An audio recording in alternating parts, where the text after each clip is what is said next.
Yo, what's going on, y'all? It's Combo Breaker 99. I'm back with another little video. Today, I just want to do a little video. What's next for Sergey Kovalev and next for Eleider Alvarez. Shout out to Eleider Alvarez, man. I did pick Kovalev to win. Maybe, like I said, he was the champion. He's had the experience, so I did pick him to win. By either like a late stoppage or decision. But I'm glad that Eleider Alvarez proved me wrong in this one. Eleider Alvarez, like I said, he's a 34-year-old champion now, and he's been waiting for his shot for almost 2 years, and I'm glad he finally got it. Because he's always been game. He's always been a hungry guy who's been trying to come up and showcase what he has, and he really showcased it Saturday night. As far as that fight, man, I think it really took a lot out of Kovalev, and that's why the talk, there's been talks of him maybe retiring. He has a rematch clause with Alvarez for December, but his manager and himself, they also been kind of pondering retirement. And anytime you have to think of retirement like this, it might be best to retire. That's my opinion. I think at this point he maybe should retire, because to come back against Alvarez in a rematch right now, I would have to pick Alvarez by destroying him in the first half, because I feel like this fight really took a lot out of him, and it took a lot out of him mentally and physically. And I say that because whenever a puncher, they can't seem to hurt another fighter, when they're used to being able to knock everybody out, and then whenever somebody comes along and they're able to take their punch, it kind of breaks them mentally. And I think that's what was kind of happening in this fight. I did pick Alvarez. I did have Alvarez winning like the first 3 rounds in this fight, just because of the jab, man. The jab was really giving Kovalev problems, and that was something else. Like, he's never been out punched, and he's never really been out jabbed in a fight.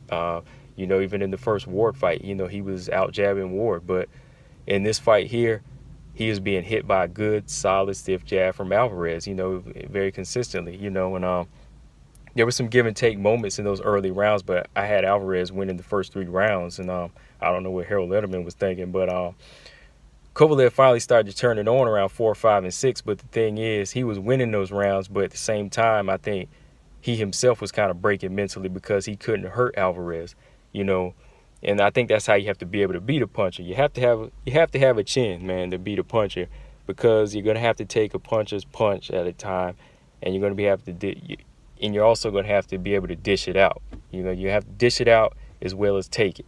And that's what Alvarez was able to do.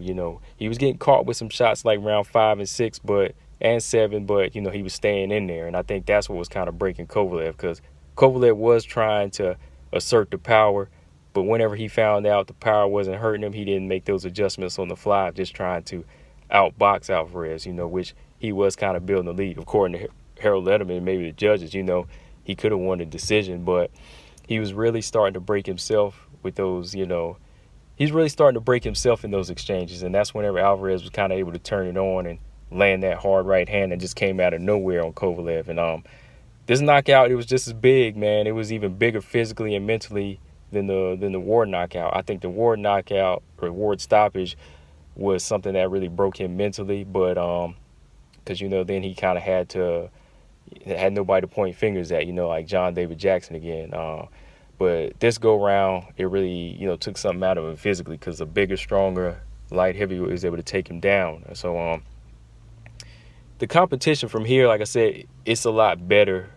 Like I was telling some people, it's gotten a lot better than whenever Kovalev first had his early reign, and since 2013, And I think now that the competition's gotten better, his mind frame is going to be it's going to be hard for him to step up in his mind frame right now. So I think retirement might be best, because whenever Kovalev had his belts after he won his biggest fight was Hopkins, the competition was mostly C and B at best. But as soon as he got in there with somebody from the A class like Ward, he had a tough time taking somebody like him. And now that Alvarez, got in there with it. Now he got in there with a guy like Alvarez, he had the same problems, and you see what happened. Because even when he won his belt back, that was kind of an easy fight against Shabransky, the knockout victim of Sullivan Barrera.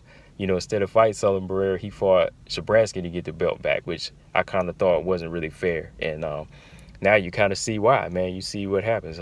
His next opponent after Shabransky was kind of an easy take, but as soon as you got in there with somebody like Alvarez, who's who's been denied a title shot for 2 years, you know, they come in there and prove it, man. And I'm glad, like I said, I'm glad that Alvarez proved me wrong, that, you know, that he was able to go in there and pull this win out. But as far as what's next for, like I said, for Kovalev, I think maybe he should just retire because you know, I don't really know if he can get in that mind frame to take on guys like Beterbiev or even a Badu Jack or Artur Beterbiev, or the rematch in December against Alvarez. I could see him getting knocked out even earlier in this fight, man. So for him, retirement might be best. But Eleider Alvarez, man, 34. I hope he just gets the unification fights from here, man, or maybe a big money fight with Badu Jack, man. I think that's what he deserves, man. But I might do a little bit more in-depth video on what's next for Alvarez. But yeah, let me know what you guys think in the comment section, man. What's next for Kovalev? Is this it for the Crusher? You know, since the Crusher's been crushed. I know everybody's been using that line, so I'm not gonna title the video that. But anyway, man, let me know what you guys think in the comment section. Make sure y'all subscribe to Combo Breaker 99 as well as the Jab Effect. Shout out to Boxing P. Make sure you subscribe to Jab Podcast on iTunes, Google Play, and SoundCloud. And follow me on Facebook, Instagram, and Twitter at the Jab Effect. It's Combo Breaker 99. I'm out. Peace.